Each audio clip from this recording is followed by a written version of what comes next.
Good afternoon. Good afternoon. Am I the last thing between these folks going home and me? Okay. I'm going to be brief. My name is Mark Shell from the Fire Marshal's office. We're changing the name, so work with the Fire Marshal group. But anyways, hi Pat and Mark. And, hello everybody. So my name is Mark. I was born a long time ago, and my parents gave me the middle name of William, which makes me a fire marshal. Say it for me. Fire Marshal Field. Thank you very much. Let me show you something. We're not going to burn the place down, but I'm going to need your help, okay? This is going to be a little bit interactive, so very quickly, because I don't know how much time I have, so I'm going to talk really fast. I got 10 minutes. So I have two question quiz. The first one, oh, ding. What is the number, don't yell out please, raise your hands. What is the number one cause of residential fires? Everybody except Pat Jen, don't yell it out. Raise your hand. This, number one cause of residential, oh please, guess then, guess, go ahead. Grease.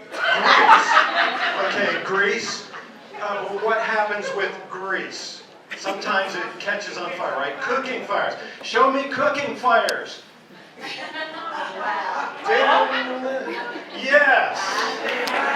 The number one cause of residential fires are cooking fires. So here's a little jingle to kind of remember. And if you get humming the song, that's okay. Don't sing it out loud. Stand by your pan. Or watch what you fry. It's eye what you fry. A couple little jingles, right? It's holiday, and I've got another slide. As we're moving in holiday season, we spend a little more, even me, spend a little more time in the kitchen. Whether it's cookies, turkeys, gravy, yada, yada, yada, yada, whatever you're... And the thing is, we get distracted because I hear the TV, all of a sudden everybody's cheering, and somebody either just got sacked or scored a touchdown. And then I got to see the replay, then the helmet fight, and everything else afterwards. Meanwhile, what's happening back in the kitchen? Yeah, fire starting. By the way, another tip, it's secretly embedded in this slide. If you have a little fire in the frying pan, what's the quickest, easiest way to put it out? Put the lid on it. Yep, put the lid on it. If you've got a cookie sheet nearby, if you've got something, put it on. You can even throw a dish towel over top. That will help smother. Okay, ding. How about the number two cause of cooking fires? Raise your hand. Raise your hand. All the way in the back, yes. Heaters or heating. Yes, show me heating. Ding. All right, and bump it again. Ding. So here's three quick tips. All right, what did I write? Oh yeah. So number one really is about not using extinguishers, not using extension cords if you're using portable heaters. They draw a lot of high amperage, high load. You plug in an extension cord now, you can actually double the amperage draw, and what happens, those little, especially little tiny zip cord extension cords will melt down, short out, and can cause a fire before they'll kick a breaker. So plug a heating appliance directly into a wall outlet, maintain 3 feet. Even if it says it's zero clearance, I don't trust them. Do you trust them? You don't need, you're shaking your head. No, I don't either.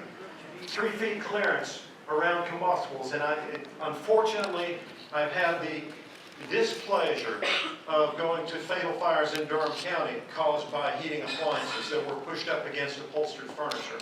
Don't do it, please. And then watch them. Why? Because they're little, they're portable, right? That means it's in the way. I'm going to move it, I'll move it back and forget about it, and it's up against something that catches fire. So maintain 3 feet clearance. The last item, it says, when in doubt, throw it out. You know, you plug it in, it kind of sparks, like, oh. Or, you know, if you wiggle the switch just right, it'll come on. Don't do that. When in doubt, throw it out. A heating appliance that's not working good is not worth your life or the life of a loved one. When in doubt, throw it out. Ding! Oh, wait, we have a question. Yes, ma'am. Can we have heaters at the health department? I'm going to defer that to risk management. And actually, the manager, Mr. Davis, actually wrote an executive order several years ago. I don't know if it's ever been rescinded, but speaking about space heaters in workspaces. The problem is, generally, especially in cubicles, there's not. Once you put that heater back far enough to get it away from your chair, it's up against something else. so you don't have 3 feet clearance. The next thing that happens, it's back there, and if you're like me, you throw your coat or jacket over the chair, you get up, kind of push the chair back, and you walk away, and that coat now is draped up against that heater. So I will refer you to departmental policy and county policy about space heaters. But I know your space is adequately heated and cooled because mine is too. I just know that you're comfortable with it. All right, ding. A couple other heating tips. And I don't know if you have a wood stove, a fireplace. It's hard to address everything, but just a couple of quick reminders. And ding, they'll kind of sweep in. There we go. You do have a fireplace. Have your chimney inspected and cleaned once a year. And it's good to do it before heating season starts, because once it starts, the chimney sweep doesn't like to work in the chimney when there's embers and smoke coming up through it, right? It is important. Creosote can build up, and what happens, heat builds up, and you can have a fire inside the chimney that at first doesn't get outside the chimney, but it will cause damage and cause leaks. So it can leak smoke, it can leak carbon monoxide, it can leak flame into the attic area, into the roof area, and cause a fire. Change your furnace filter, which is important for airflow, but also restrictions in the path can also cause wear and tear on your fan motors, can cause parts to break down, and could maybe start a fire, but it's more about efficiency. If your furnace is working efficiently, you're going to feel nice and warm, and you're not going to have breakdowns. The last thing, and it goes back to space heaters, fireplaces, even cooking in the kitchen. Just mind the children, watch the little ones. Some of you I know have seen scald burns from little ones pouring, or not pouring on purpose, but knocking, spilling, tipping over, scalding, or burning water. It's not pleasant. I went through that with watched one of my little brothers experience that. He bumped Grandpa's saucer with a coffee cup with his elbow, and it spilled over and took the skin off his arm, and it caused burns on his leg as well. Mind the children, especially around heaters. You know, little Fire Marshal Bill, fireplaces are a great thing because you can poke like paper in there, and then when it catches on fire, you just throw it back in, right? But little brother didn't catch that throw it back in part and threw it out in the middle of the floor. Don't worry. He stomped it out before Mom got there. All right, Dave. Question. Oh, yes. Does your chimney tip apply to fireplaces that are electrical? Great question. If you have electric simulated, if you're actually burning wood, coal, people burn coal, press logs, if you're burning anything in the fireplace, it's putting off creosote and putting off chemicals that are going to line the chimney, you do need if it's all electric, no, because there's nothing. In fact, some of the electric fireplaces don't even have an actual chimney going up out of them. And that also means you can't pull the electric set out and put a log in there and light it. Okay, that's free. Gas logs. Gas logs, vented or unvented. Unvented, really vented. Why? Now you got a heater in the house that says open the windows about an inch. Well, now you're letting the cold air in, right? I thought the object was to warm the place up. Unvented heaters give off a lot of carbon monoxide. Make sure you've got carbon monoxide detectors working and test them regularly. If they're vented, they're going through a flue, usually a triple wall flue pipe, going out through the wall or through the ceiling. And you're not burning wood, so you're not getting creosote buildup. I would still say, if you've also got a furnace, when the furnace person comes to check your furnace annually or every other year, whatever, just have them look at that appliance as well. Okay, I know we're flying. Ding. Okay, seasonal things and distractions. My name is Fire Marshal Bill. I'm also an adult with ADHD. I'm not medicated, and so generally it's not a problem. But I know I'm flying against time, so show us the distractions, please. Yes, cooking. It's that time of year. Sometimes folks even use their ranges. You know, you don't like dry heat, so put a pot up on the stove to kind of get a little steam action going, a little humidity in the air. And then you get distracted. You leave the room or you leave the house, and you leave the little pot sitting right there on the stove, and you come back and your apartment or house is full of smoke because that nice little aluminum cookware on that glass top just melted down and ruined everything. Lots of opportunities for distraction. So be very careful. Mind your cooking. Ding! Candles. I've got a little picture here too, a reminder. If you ask me about candles, I would say please, please, please use LED or battery powered. I know they're fake, but they do give you some ambiance without having that little flame that burns and the wax melts down.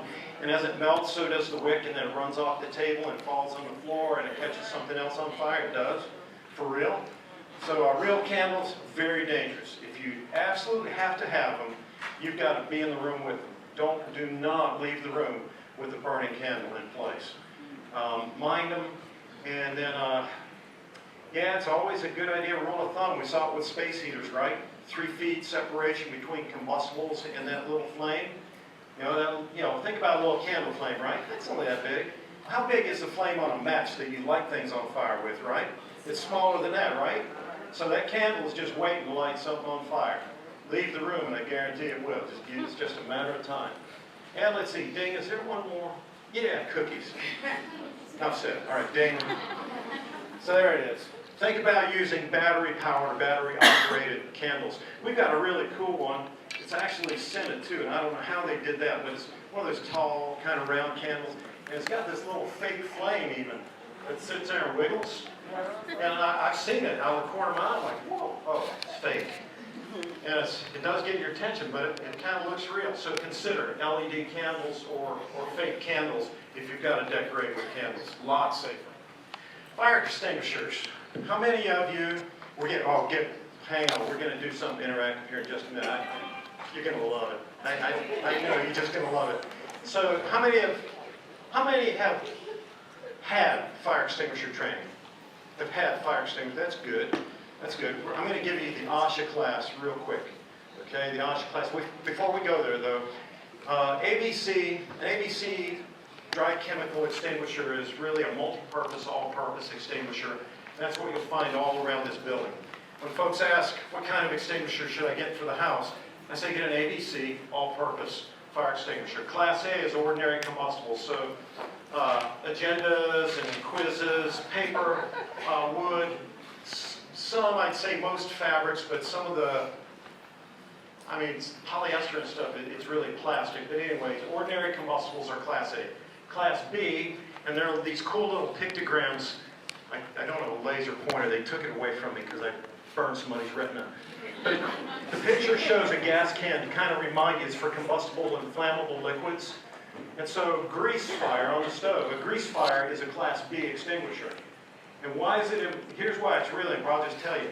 Because if you throw a cup of water on a burning pan of grease, the water turns to steam, the expansion factor is huge, which means it picks up all that burning grease and turns it into a flamethrower.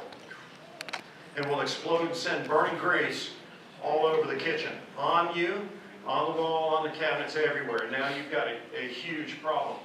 A dry powder extinguisher negates that problem. Now, if the lid doesn't work, if it's too big a fire, you don't feel comfortable, you've got a fire extinguisher, make sure it's not a water extinguisher. Same deal, you squirt water in, it's going to explode. Dry chemical, but that's a Class B. Then Class C is energized electrical equipment. So like if the microwave catches on fire, the best thing to do is unplug it if you can get to the cord, because now usually the fire will go out because there was a little bit of plastic in it that might quit burning.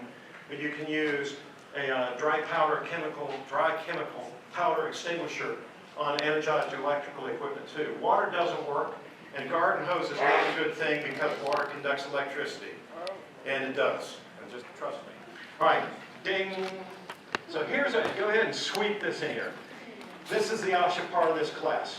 If you're not required to use or know how to use a fire extinguisher at work, like safety team might need to know, if you're not required, OSHA says that you should at least be briefed on how to use one. So we're going to do pull, aim, squeeze, sweep, right? PASS. Little acronyms, real good. I need everybody to stand up. Everybody stand up. Woo, stretch.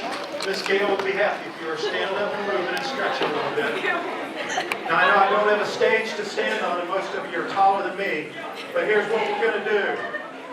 Okay, so with the letter P, everybody's going to slide one step to the left. So letter P, and A is slide your right foot over to the left, A.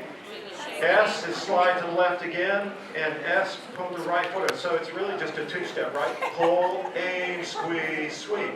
So everybody go back to the right now. Pull, aim, squeeze, sweep. Everybody to the left. Pull, aim, squeeze, sweep. Some of you are not moving.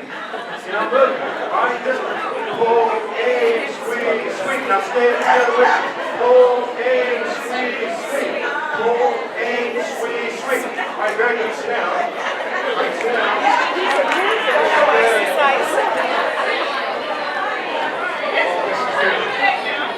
See, I just got everybody wound up. Now you can sit down. And here's the benefit. All right, come on back. Come on back to me. Here's the benefit. Tonight when you get home, that goofy thing, you're going to be pull, aim, squeeze, pull. And that means I won. Right? So we're going to go to the pictogram. So pull, P is for pull. Pull the pin. And most extinguishers should have a pin. It's got a little plastic seal that kind of locks it in there. And if you just twist it a little bit, the plastic seal will pop off and you can pull the pin. Now that thing is armed. And now there was my laser pointer again because they took it away from me. Right here under the pin, under P for pin, the bottom piece, the black part of that handle is indeed the handle. There's a top part on there which is the trigger. Don't grab that top part because it'll either break off or bend and now the extinguisher will not work. So reach underneath and grab that handle from the bottom and it'll support. It's designed to support the weight of the fire extinguisher.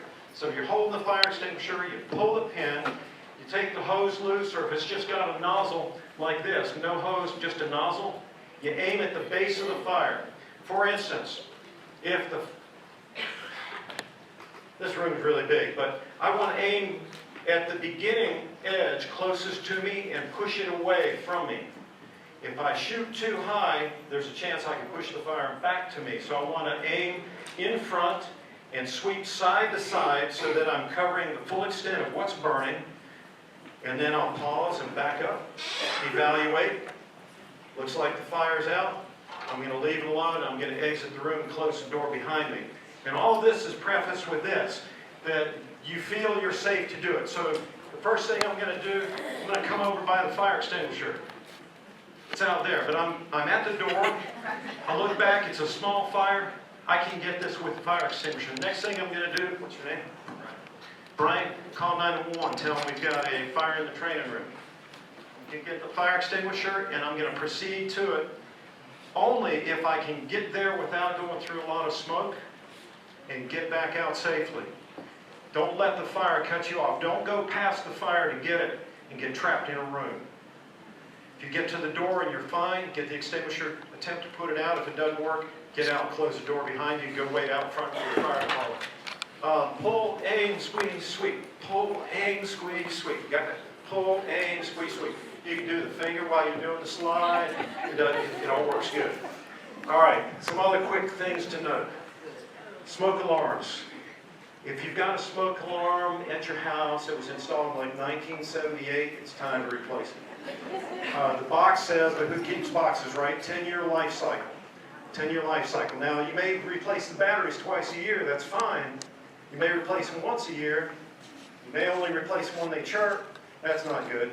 But 10 years, and if you're not sure, you can take them down, and generally on the back side there will be a date stamp that will tell you. If they're more than 10 years old, it's important that you test them and they beep, you need to throw them away because dust builds up and occludes the cylinder that allows the smoke particles to go through it. It may not sense smoke. It may work fine when you push the button, but it may not sense smoke, so get rid of it.